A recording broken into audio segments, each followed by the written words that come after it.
There is a traitor in your own court, an assassin that walks in your shadow. It eats at your table and sleeps under your roof, yet every day it plots your ruin. This enemy is not an external foe armed with steel, but an internal one armed with sound. It is your own mouth, and it is the willing commander of your self-destruction. We have all felt its sting, the cold wave of regret that washes over you moments after a foolish word has escaped. The ghost of a conversation replaying in your mind, where you revealed too much, promised too hastily, or attacked too blindly. The world teaches you that your voice is your power, that to be silent is to be weak, that victory belongs to the one with the last word. This is the conventional path. It is the path of reaction, of emotion, of noise. It is a grand stage where egos clash in a cacophony of pointless debate, where individuals, believing they are fighting for a throne, are merely gladiators in a pit, bleeding their own strength for the amusement of others. The common man sees his mouth as a sword, to be swung in every direction. When his pride is wounded, he unleashes a torrent of justifications, believing he is defending his honor, while in reality, he is only announcing his insecurities to the world. When he is angry, he speaks in fire, burning bridges and destroying alliances, mistaking the momentary satisfaction of vengeance for the strategic acquisition of power. He wins the argument, but loses the war, for the words spoken in rage plant poisonous seeds that blossom into future betrayals. In moments of nervousness, he fills the void with a cascade of unnecessary information, revealing his plans, his weaknesses, and his fears to anyone who will listen. He mistakes chatter for confidence, and in his desperation to fill the silence, he hands his opponent the very map to his own defeat.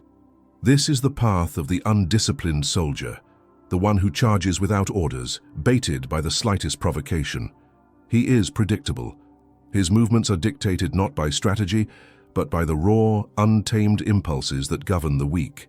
He believes his strength lies in the volume of his voice and the speed of his retort. He engages in every skirmish, wastes ammunition on phantoms, and declares victory on hills of no strategic value. He celebrates hollow triumphs, the verbal knockout, the clever comeback, while the true strategist watches from a distance, preserving his energy, observing the terrain and allowing the emotional man to exhaust himself in his own futile war. This reactive path ensures you remain a pawn in a game you do not understand.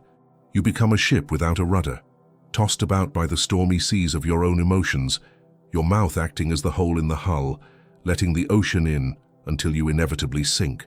But there is another way, a path that is not loud, but quiet, not reactive, but deliberate.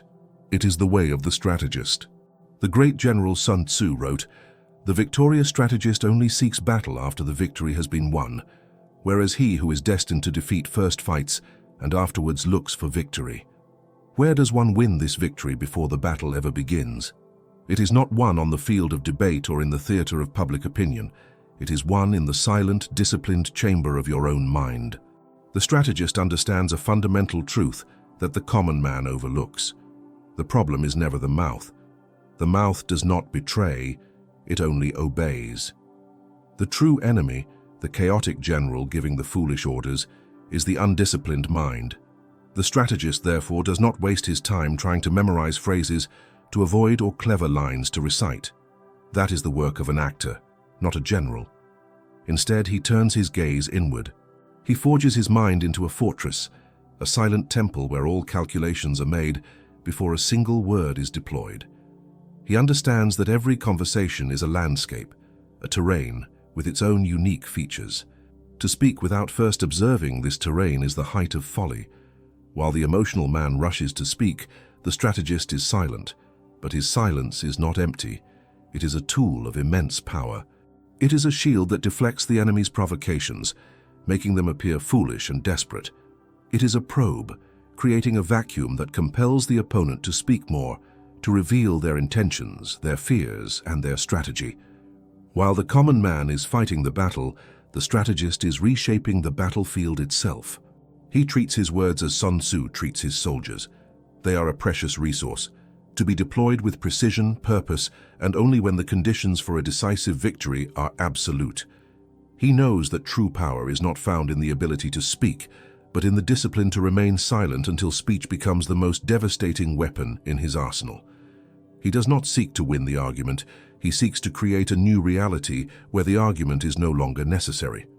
This is the superior path. It is the shift from being a soldier in the war to becoming the architect of the victory itself. Your words are merely soldiers. They will betray you if their general is a slave to emotion. To command this internal army, you must first become the master of your own mind. Comment "I am the general" below to declare your first step toward mastery, and subscribe for the coming lessons on the art of strategic silence. The commitment you have made is not a trivial one. To declare oneself the general is the first step, but a general without a doctrine of war is merely a man with a title, destined to lead his soldiers to slaughter. The battles you must now prepare for are not fought in the open. They are not clashes of volume or contests of wit. They are silent, invisible, and waged in the landscape of perception, in the subtle currents of human interaction. This is the realm of the strategist, and victory here requires a mastery of principles that the common man cannot comprehend. The first of these, and the bedrock upon which all strategy is built, is knowledge. Sun Tzu was unequivocal. If you know the enemy and know yourself, you need not fear the result of 100 battles. The world trains you to focus on the first half of that command, to study your rival, to learn their weaknesses, to anticipate their moves. But this is a fool's errand if you have not first obeyed the second, more critical command, to know yourself. The most dangerous enemy is the one that resides within your own camp, the one you mistake for an ally. Before you can hope to understand the motivations of another, you must first conduct a ruthless campaign of intelligence, gathering upon the forces that occupy the territory of your own mind. This is not an act of gentle self-discovery, it is espionage. You must map your own internal terrain, identifying the treacherous commanders who would seize control of your mouth and lead you to ruin. The first among these is the ego. The ego is a commander obsessed with glory, but fragile as glass. It craves validation and fears humiliation above all else. When it feels slighted or criticized, it will scream for a counterattack, demanding that you deploy words as a shield to justify, to defend, to prove your worth. It will urge you to speak of past victories and future ambitions, not for strategic gain, but simply to hear the echo of its own importance. To obey the ego is to hand your opponent a perfect portrait of your deepest insecurities. It is to confess exactly where you are most vulnerable. The second internal enemy is anger. Anger is a berserker, a powerful warrior who fights with immense strength but is completely blind. When summoned, it makes no distinction between friend and foe, between a strategic target and collateral damage. It commands the mouth to unleash words like fire, seeking to burn the opponent, but inevitably it burns you, your reputation, and your alliances as well. It offers the intoxicating illusion of power in the moment of its release, but this feeling is a poison. The words spoken in anger are never forgotten. They become monuments to your lack of discipline, providing your enemies with a permanent testament to your weakness, a weakness they can and will provoke at will. The third enemy is fear. Fear is a scout who constantly reports of imagined threats. It whispers of the dangers of silence, convincing you that a pause in conversation is a sign of weakness or ignorance. It drives you to fill that silence with chatter, with nervous agreements, with the premature revealing of your plans and positions. Fear's objective is to avoid the discomfort of the unknown, but in doing so, it strips you of your greatest strategic asset, mystery. By obeying fear, your mouth becomes a leaky vessel, spilling your most vital resources before the battle has even begun. Knowing these internal commanders, mapping their triggers, understanding their tactics, is the first victory. It is the intelligence that allows the true general, your conscious will, to anticipate their treachery and refuse to cede command. Once you have mapped the internal terrain, you must master the principle of formlessness. Sun Tzu taught, "The ultimate in disposing one's troops is to be without ascertainable shape. Then the most penetrating spies cannot pry in, nor can the wise lay plans against you. The reactive person has a distinct and predictable shape. His responses can be easily plotted. Insult his intelligence, and he will become defensive. Question his authority, and he will become aggressive. Flatter his ego, and he will become compliant. He is a rigid structure, and though he may seem strong, his rigidity is a weakness.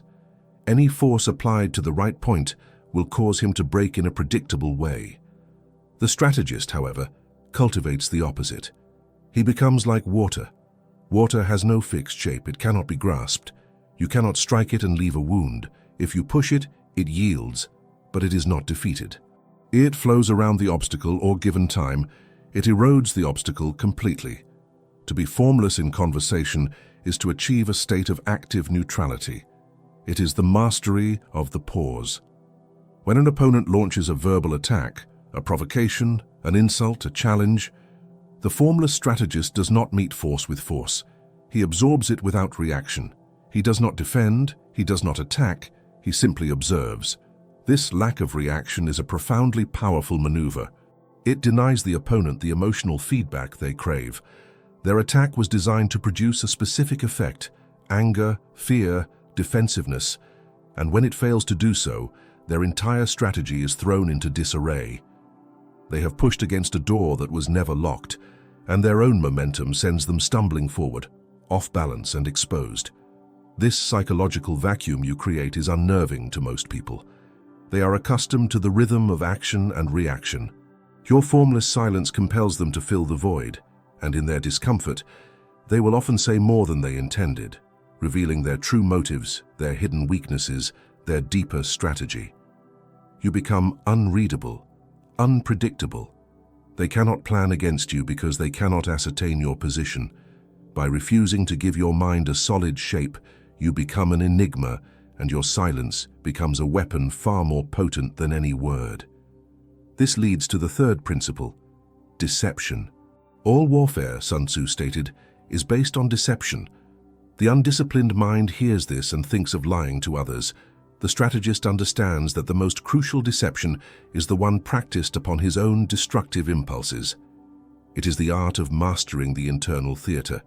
When the internal commander of anger begins to beat the drums of war within you, the strategist does not crush the feeling. Instead, he deceives it. He allows the feeling to exist, but he refuses to grant it control of his outward expression. Externally, he projects an aura of impenetrable calm. This is not a lie told to the opponent. It is a strategic command enforced upon the self. The anger is real, but it is contained, transformed from a blinding rage into a cold, focused energy that can be used for calculation rather than destruction.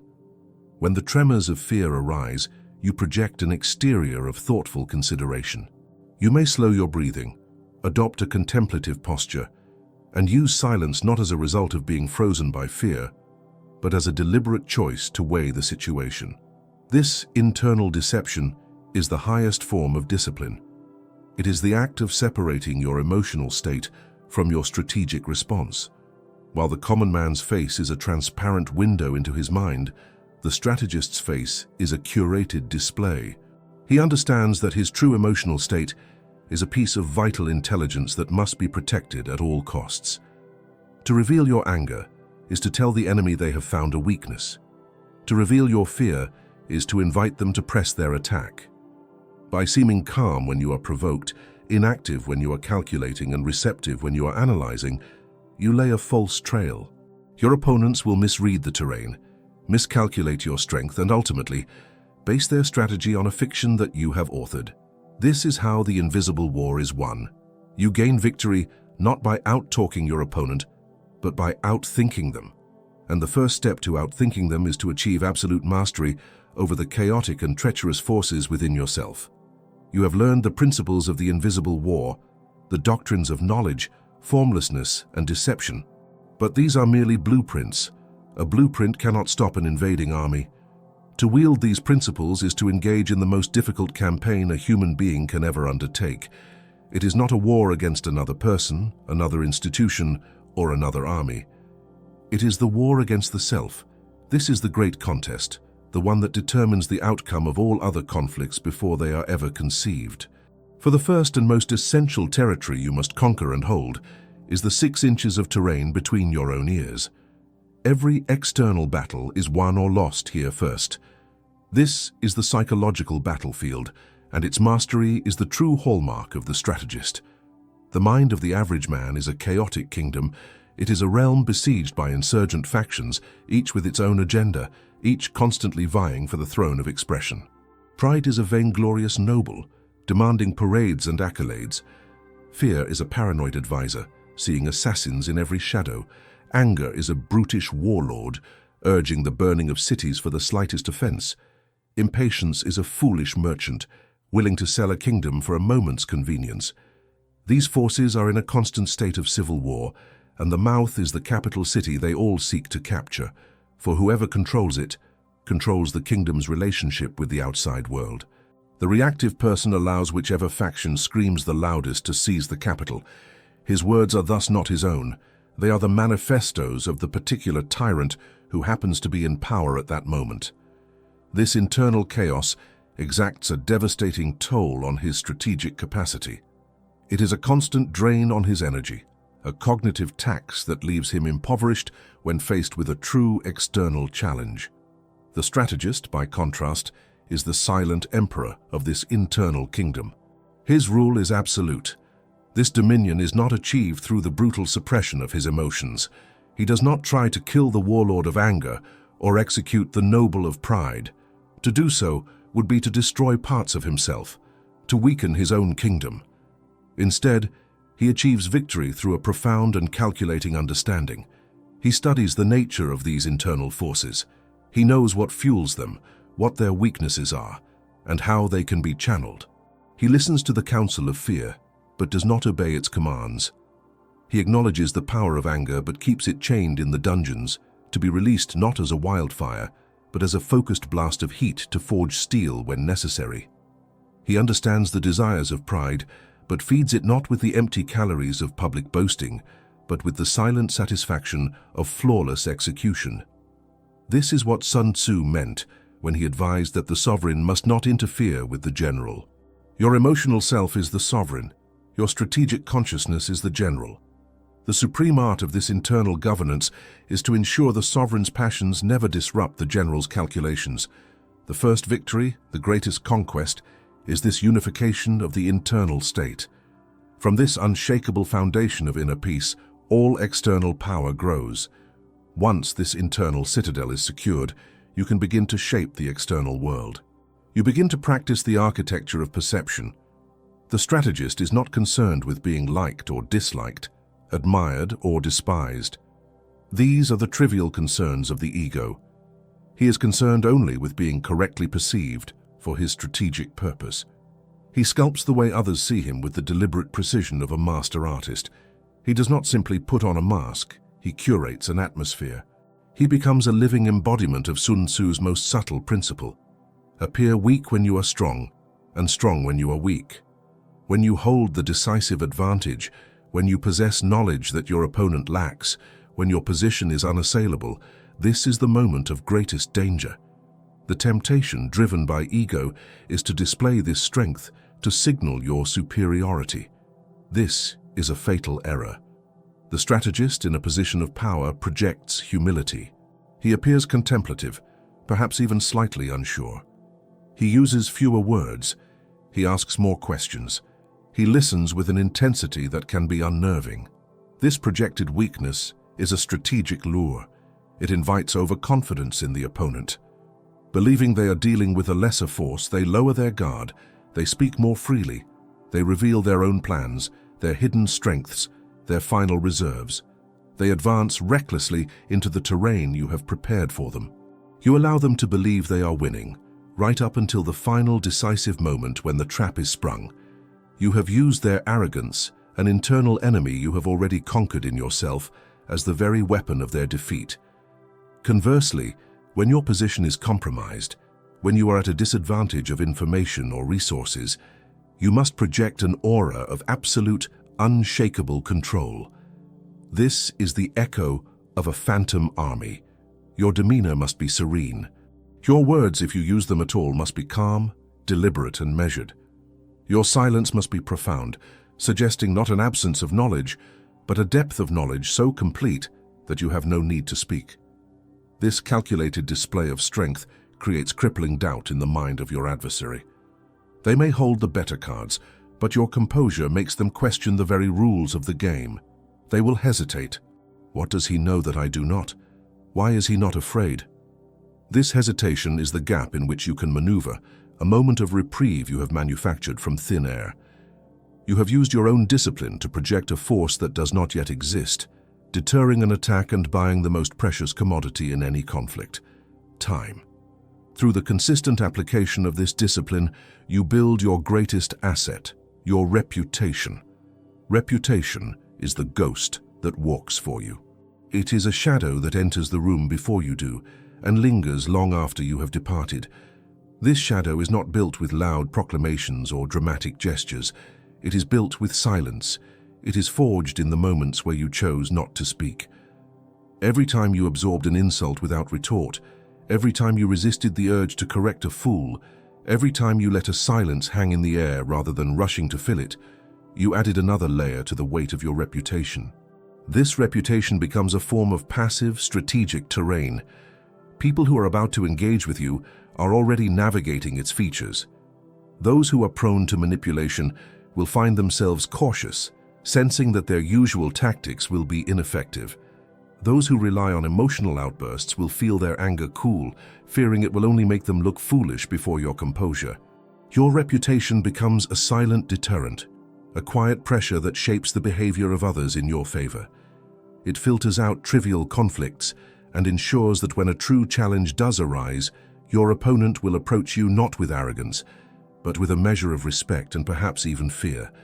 This is the ultimate expression of power, a kingdom so well governed, a fortress so well defended, that most would-be invaders look upon its silent, imposing walls and decide to march elsewhere.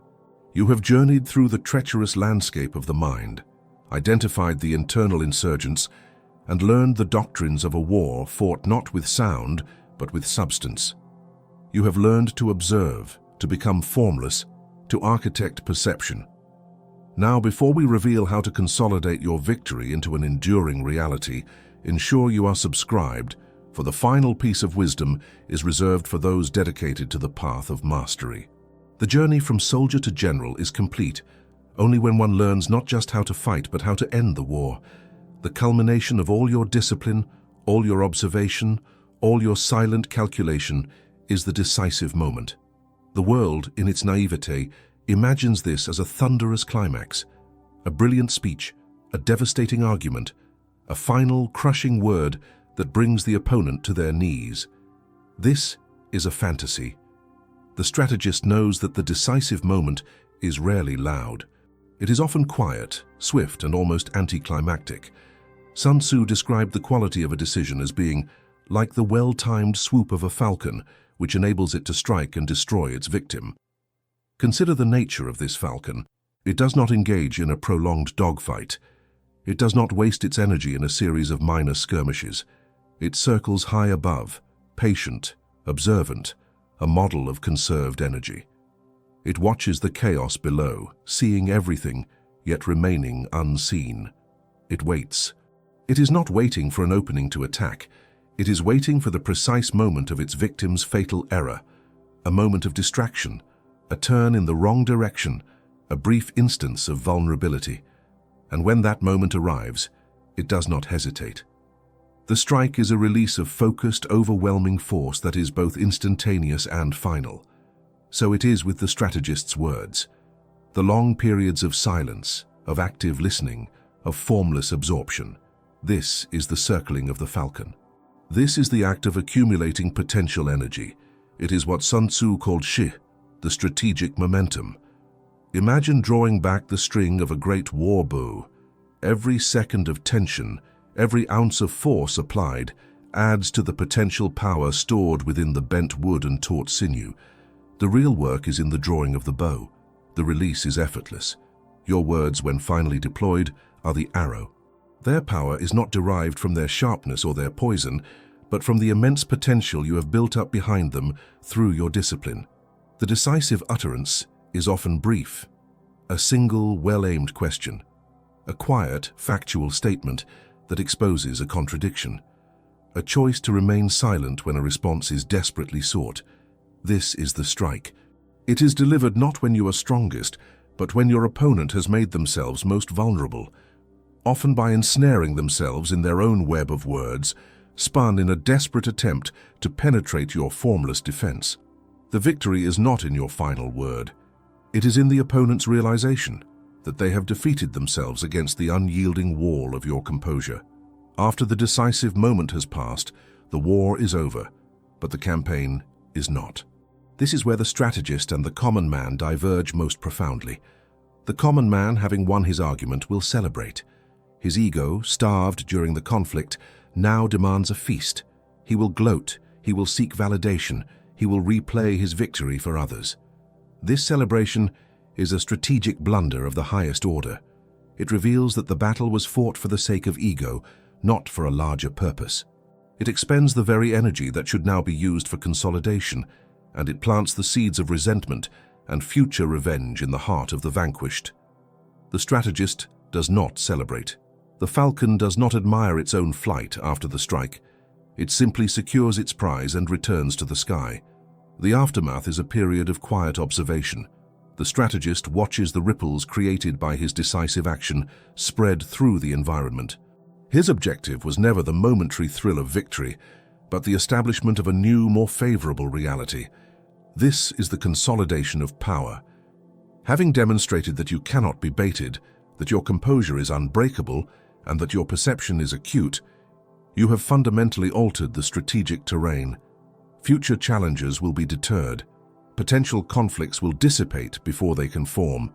Your reputation, now solidified by this display of masterful discipline, does the work for you. You have not merely won a single battle, you have created an enduring peace on your own terms. This peace is your true prize. It is a state where your energy is no longer consumed by fending off pointless verbal attacks or managing the fallout from your own emotional mistakes. Your resources, your time, your focus, your mental clarity are preserved for endeavors of true importance. You have won the freedom to operate without friction. This leads us to the ultimate philosophical conclusion about the nature of power. The world believes power is the ability to command, to compel, to force one's will upon others. This is the power of a tyrant, and it is a brittle, fragile thing that requires constant, exhausting maintenance. True power, the power of the master strategist, is the ability to shape reality in such a way that conflict becomes irrelevant. It is the throne that no one dares to approach, not out of fear of the king's wrath, but out of an intuitive understanding that the throne is unassailable. The final victory is not external, but internal. It is the complete and total quieting of the civil war within your own mind. When the internal kingdom is at peace, when the generals of ego, anger, and fear have been transformed into disciplined advisors to a wise and silent emperor, your mouth ceases to be a potential enemy. It is no longer a weapon that can be turned against you, because the traitorous commander who once gave it reckless orders is gone. It becomes what it was always meant to be, a tool of precise, deliberate, and intentional creation. The supreme power is not to command legions with your voice, but to possess a mind so profoundly serene and in control that its very existence shapes the world around it, creating order from chaos, not through struggle, but through its own unshakable peace. The greatest victory is the one that no one ever sees, the battle that was never fought, because the general had already become the master of himself.